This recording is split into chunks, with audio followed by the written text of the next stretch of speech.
యాక్చువల్‌గా ఈ ప్రభుత్వం వచ్చింది ఫస్టు చేసింది బెవరేజెస్ ఎండీ వాసుదేవ్ రెడ్డి ఇంటి మీద, ఆఫీసుల మీద దాడి చేసి ఫైల్స్ తీసుకొచ్చారు. అప్పటికింకా చంద్రబాబు ప్రమాణ స్వీకారం చేయకముందే ఇది జరిగింది. అంటే రావడమే మద్యం కుంభకోణంలో జగన్‌ని ఊచబిగించాలి, అధికారులను ఊచబిగించాలన్న ఒక ప్లాన్ అయితే కనిపిస్తుంది.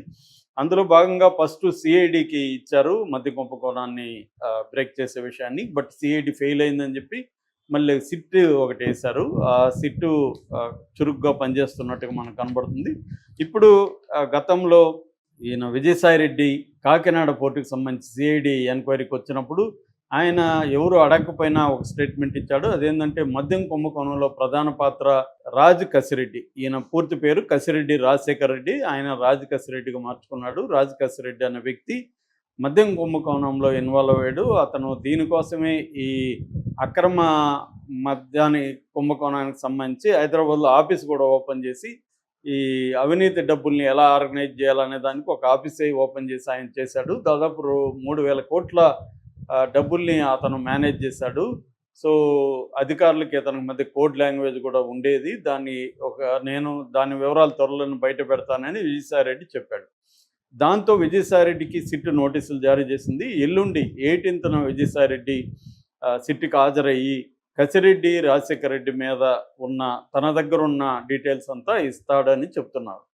ఈ నేపథ్యంలో నిన్నంతా కూడా హైదరాబాద్లో ఈ రాజ్ కసిరెడ్డికి సంబంధించిన 2 ప్లేసెస్లో జూబ్లీ హిల్స్ అండ్ మంచిరేవుల ఈ 2 ప్లేసుల్లో కూడా ఇండ్ల మీద, ఆఫీసుల మీద దాడులు జరిగాయనేది చెప్తున్నారు. దాదాపు 50 మంది ఆంధ్ర పోలీసులు వచ్చి ఇక్కడ తెలంగాణ పోలీసుల సహకారంతో ఈయనకి సంబంధించిన ఈ 2 ప్లేసులు మంచిరేవుల అండ్ జూబ్లీ హిల్స్, అది కాకుండా వీళ్ళ బంధువుల ఇండ్ల మీద కూడా బంధువులు, అత్తమామలు, మరదలు, తోడల్లుడు, కూతురు వీళ్ళ ఇండ్ల మీద కూడా దాడులు చేశారని చెప్తున్నారు. ప్రధానంగా ఏంటంటే రాజ్ కసిరెడ్డి ఒక వ్యవస్థను ఏర్పాటు చేసుకొని ఏ బ్రాండ్ అక్కడ అమ్మాలనేది డిసైడ్ చేస్తాడు. ప్రతి బ్రాండ్కి ఆయనకి ప్రతి కేసు మీద డబ్బులు వచ్చేస్తాయి. అలాగా ఈచ్ కేసు ఎన్ని కేసులు అమ్మారు, ఎంత డబ్బులు వస్తుంది అనేది ఈ కలెక్షన్ కోసం ఒక ఆఫీస్ పెట్టాడు.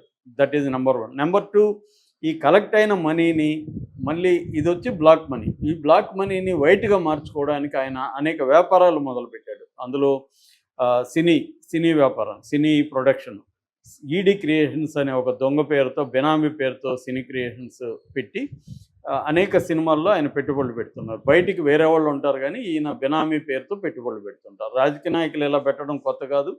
చాలామంది మనకు బెనామీ ప్రొడ్యూసర్లు మనకు అర్థమైపోతుంది. సినిమా ఇండస్ట్రీలో పనిచేసేవాడికి తెలిసిపోతుంది ఎవడు బెనామీ ఏంటని. ఎందుకంటే వాళ్ళ దగ్గర ఏమి డబ్బులు ఉండదు కానీ వాళ్ళు పెద్ద పెద్ద కోట్లు పెట్టి నిర్మిస్తూ ఉంటారు. మన అప్పట్లో బండ్ల గణేష్ మీద, కళ్యాణ్ మీద, ఇలాంటి వాళ్ళ మీద కూడా ఇలాంటి విమర్శలు వచ్చాయి. ఇక్కడ కూడా తెలంగాణలో కూడా అలాగే పెట్టుబడులు పెట్టేవాళ్ళు ఉన్నారు మనకి. ముఖ్యంగా బ్లాక్ మనీని తీసుకొచ్చి వీళ్ళు ఈ ప్రొడ్యూసర్ల వెంట పెడతారు. అందుకని వీళ్ళు ఏం చేస్తారంటే హీరోల రేట్లు అమాంతంగా పెంచేయడానికి కూడా ఈ నెట్వర్కే కారణం. సో అలాగా ఇతను ఈడీ క్రియేషన్స్ పెట్టారు. అట్లాగే రియల్ ఎస్టేట్ కూడా పెట్టారు. వాళ్ళ కూతురు ఇషానీ ఇన్ఫ్రా అనే కూతురు పేరుతో ఇషానీ ఇన్ఫ్రాస్ట్రక్చర్ లిమిటెడ్ పెట్టి దాంట్లో పెట్టుబడులు పెడుతున్నాడు. అట్లాగే ఒక హాస్పిటల్ కూడా పెట్టాడని చెప్తున్నారు. అరెట్ హాస్పిటల్ అని రాయదుర్గంలో ఉంది. అది కూడా వీళ్ళదే అని చెప్తున్నారు. హాస్పిటల్లో కూడా పెట్టుబడులు పెట్టారు. సో అట్లాగే కొన్ని పవర్ ప్లాంట్స్లో కూడా ఈయన పెట్టుబడులు పెట్టాడు. సో ఈయన cinema, real estate, hospitals, power plants వీటిలో పెట్టుబడులు పెట్టారని, దానికి సంబంధించి కూడా ఆఫీసుల మీద, ఈడీ క్రియేషన్స్ మీద, ఇషానీ ఇన్ఫ్రా మీద, తర్వాత వీళ్ళ అత్తమామ పైరెడ్డి సుజాత రెడ్డి, పైరెడ్డి శర్వారెడ్డి వీళ్ళిద్దరి ఇండ్ల మీద దాడులు చేశారు. అట్లాగే తోడల్లుడు మార్పిడి అవినాష్ రెడ్డి మీద ఫైనాన్షియల్ డిస్ట్రిక్ట్లో ఏక్తా ప్రైమ్ విల్లాలో ఉంటుంది వీళ్ళది, అక్కడ కూడా దాడులు చేశారని చెప్తున్నారు. అట్లాగే వీళ్ళ సమీప బంధువు మేఘారెడ్డి చిత్రపురి కాలనీలో వాళ్ళ ఆఫీసుల మీద దాడి చేశారని, ఆమె కూడా లిక్కర్ కుంభకోణంలో ఉందని, అట్లాగే వీళ్ళ భార్య దివ్యారెడ్డి సంబంధించి కూడా వీళ్ళు విచారణ జరిపారనేది చెప్తున్నారు. అంటే కంప్లీట్గా నిన్నంతా కూడా రాజ్ కసిరెడ్డికి సంబంధించి మొత్తం డాక్యుమెంట్స్ ఏమేమి ఉన్నాయి, ఎలా జరిగింది, మొత్తం ఫిజికల్ ఎవిడెన్స్ని కలెక్ట్ చేయడం, రెండోది డాక్యుమెంటల్ ఎవిడెన్స్ని కలెక్ట్ చేయడం, మూడవది కొంతమందిని విచారించడం, ఈ పనిలోకి సిట్టు ఉంది. ఈ నేపథ్యంలో ఎల్లుండి విజయసాయిరెడ్డి వెళ్ళి రాజకేశ్ రెడ్డికి సంబంధించి కంప్లీట్ ఇస్తున్నాడు. రాజకేశ్ రెడ్డి ఎవరంటే గతంలో వైసీపీ ప్రభుత్వం ఉన్నప్పుడు ఐటీ సలహాదారుగా ఉండి ఈ మద్యం కుంభకోణంలో ప్రధాన పాత్ర వహించాడు. ఇదంతా కూడా ఫైనల్గా జగన్ దగ్గరికి వెళ్తుంది కాబట్టి రాజకేశ్ రెడ్డిని మనం ఖచ్చితంగా కరెక్ట్గా బ్రేక్ చేస్తే ఇది జగన్ దగ్గరికి వెళ్ళిపోతుంది. జగన్ని ఇరికించవచ్చు. నెక్స్ట్ ఎప్పుడైతే ఈ గ్రౌండ్ వర్క్ అంతా చేసుకుంటే ఈడీ ఎంటర్ అవుతుంది.